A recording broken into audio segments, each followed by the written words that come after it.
आप सबको मेरा सादर प्रणाम। जय श्री कृष्ण। आशा करती हूँ आप सब स्वस्थ होंगे और कुशल मंगल में होंगे। एक समस्या बड़ी आम है और वो समस्या है प्रोडक्ट सेलिंग की समस्या।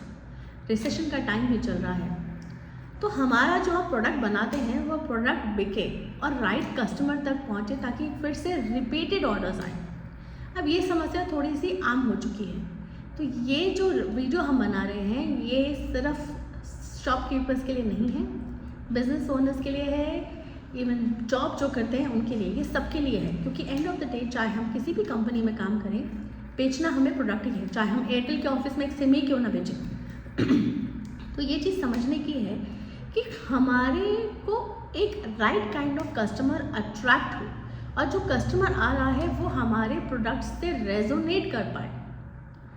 इसीलिए हमें क्या करना होता है कि हमें प्रोडक्ट को ऐसी जगह पे रखना होता है जहाँ पर कस्टमर को आते ही उसकी नज़र भी पड़े और उसको लगे हाँ यही मैं ढूंढ रहा था।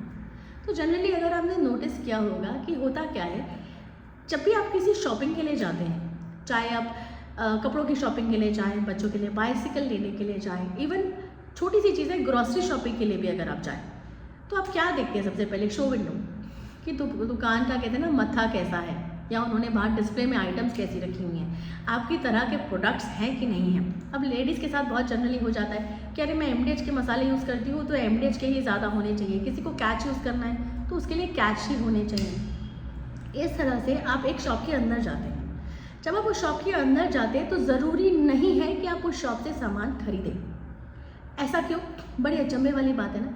ये अचंभे वाली बात इसलिए है क्योंकि एंड ऑफ द डे जैसे ही आप उस शॉप के अंदर आते हैं तो आपको ऐसा दिमाग में आता है कि अरे इससे ज़्यादा रेट तो मुझे वहाँ अच्छा मिलेगा। कहीं प्रोडक्ट आउटडेटेड तो नहीं है, कहीं एक्सपायरी प्रोडक्ट तो नहीं है, कहीं क्वालिटी जो प्रोडक्ट की है वो अच्छी है कि नहीं है। तो बहुत सारे इफ्स बट्स डाउट्स क्रिएट होते हैं। कस्टमर उस पर्टिकुलर प्रोडक्ट के साथ अपने आप को कनेक्शन फील नहीं कर पाता, उसको कनेक्शन फील ही नहीं होता। तो कस्टमर आपके प्रोडक्ट के साथ कनेक्शन फील करे तो इसके लिए एक बहुत अच्छी डायरेक्शन है, वो है नॉर्थ वेस्ट। ये डायरेक्शन बढ़ती है आपके नॉर्थ और नॉर्थ वेस्ट के बिल्कुल सेंटर में। जब आप इस डायरेक्शन में अपना सामान रखते हैं तो कस्टमर ऑटोमेटिकली अट्रैक्ट होता है। कैसे? ये अट्रैक्शन का जोन है, तो ये आपके प्रोडक्ट के लिए एक अट्रैक्शन क्रिएट करता है। तो जो भी कस्टमर आपके पास आते हैं वो आपके प्रोडक्ट के साथ अट्रैक्ट हो जाते हैं, रेजोनेट कर पाते हैं। आप इस चीज़ से, मेरी बात से रेजोनेट करेंगे कि कई बार हमें कोई चीज़ इतनी अच्छी पसंद आती है, हम देखते ही पसंद कर लेते हैं कि अरे ये वो चाहिए हो, रिक्वायरमेंट हो उसकी ना हो, बट आप उसकी रिक्वायरमेंट क्रिएट कर ही लेते हैं। तो ये डायरेक्शन एक ऐसी डायरेक्शन है जो एक कस्टमर के साथ आपके प्रोडक्ट की अट्रैक्शन क्रिएट करेगा। अगर आपको ये समस्या आ रही है कि प्रोडक्ट बिक नहीं पा रहा है तो आपको चेक करना होगा कि उस डायरेक्शन में टॉयलेट सीट तो नहीं है। अगर टॉयलेट सीट है तो आपको वहाँ पर ग्रीन कलर की टेप से रेमेडी करनी होगी। ये नॉर्थ वेस्ट जो डायरेक्शन है ये जल तत्व की डायरेक्शन है, मीन्स वाटर एलिमेंट है। तो अगर वहाँ पे येलो गोल्डन कलर है तो अर्थ एलिमेंट आ जाएगा। तो उससे क्या होगा? अर्थ एलिमेंट वाटर के लिए हानिकारक होता है। जहाँ पर मिट्टी है या जहाँ पर अर्थ है, पानी तो अंदर नहीं जा सकता। तो ऑटोमेटिकली ये आपके लिए एक और डिफ़ॉल्ट कार्य करेगा कि आप अपना प्रोडक्ट बेच ही नहीं पाएंगे। तो प्रोडक्ट को बेचने के लिए उस जगह का साफ़ सुथरा होना भी बहुत ज़रूरी है। अगर आपने वहाँ स्टोर रूम बना दिया या आपने वहाँ पर सामान बड़ा क्लटर्ड तरीके से रख दिया, इवन जो आप अपना प्रोडक्ट रख रहे हो उसको भी आपने क्लटर्ड वे में रख दिया, तो भी आपका प्रोडक्ट नहीं बिकेगा, क्योंकि वो अगेन एक कन्फ्यूजन क्रिएट कर देगा कस्टमर के साथ प्रोडक्ट को लेके। मीन्स एक रिलेशनशिप जो प्रोडक्ट और आपके कस्टमर के बीच में है, तो वो एक ऐसा उनका भी माइंड क्लटर्ड कर देगा कि उन्हें भी समझ नहीं आएगा यार खरीदूँ नहीं खरीदूँ। वो सामान भरते भरते भी या प्रोडक्ट के आपको ऑर्डर देते देते भी उसके दिमाग में आएगा अच्छा I think about it and I come back.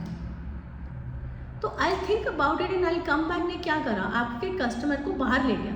अब ऐसे ही अगर आपका कस्टमर बाहर चला गया तो कैसे पॉसिबिलिटी होगी सामान खरीदने की? तो क्या है कि इवन ज़रूरी नहीं है कि नॉर्थ वेस्ट में आपको अपना प्रोडक्ट रखने की जगह हो। अब कई लोग हैं जो बहुत बहुत बड़ी मशीनरीज के साथ काम करते हैं। अब वो तो अपने जो मशीनरीज है वो नॉर्थ वेस्ट में लेके नहीं जा सकते, तो इसके लिए आपको क्या करना है, आपकी कंपनी के प्रोफाइल, विजिटिंग कार्ड्स, ब्रोशर्स या कुछ सैम्पल्स वो ले जाके नॉर्थ वेस्ट में रखिए। जब आप ये सारे प्रोडक्ट्स अपने नॉर्थ वेस्ट डायरेक्शन में रखेंगे, ऑटोमेटिकली एक अट्रैक्शन क्रिएट होगा। जो लोग, अब आपको मशीन, सपोज एक किसी का काम है मशीनरी बेचने का, अब उनको अपनी मशीनरी के लिए क्लाइंट के पास जाना पड़ेगा। जब आप उसके लिए जाएंगे, मार्केटिंग के पर्सन्स अपने किसी और पर्सन के पास या जिनको मशीनरी की रिक्वायरमेंट होती है वहाँ जाएंगे, तो प्रोडक्ट बिकना चाहिए, तो पहले क्या लेके जाएंगे आप, ब्रोशर, अपनी कंपनी की प्रेजेंटेशन। तो वो आपके जो ब्रोशर हैं उन्हें नॉर्थ वेस्ट में रखिए। जो वहाँ की एनर्जीज हैं वो ऑटोमेटिकली आपको बेनिफिट्स देना शुरू हो जाएंगे। तो अपने, क्योंकि ये साइकिल जो है वो बाइंग और सेलिंग का ही है, डिमांड एंड सप्लाई। डिमांड है, सप्लाई नहीं हो पा रही, ये भी प्रॉब्लम है। सप्लाई आपने रेडी रखी है बट डिमांड नहीं है, वो भी प्रॉब्लम है। तो ये जोन आपकी डिमांड सप्लाई की चेन को बहुत अच्छे से मूव करेगा, रोटेट करेगा। इवन अगर आपका स्टॉक डेड स्टॉक भी है और आप वहाँ रखते हैं तो वो डेड स्टॉक भी निकल जाएगा, आपको बिजनेस में बेनिफिट्स आएंगे। आज के लिए इतना ही, आपसे फिर मुलाकात होती है। राधे राधे।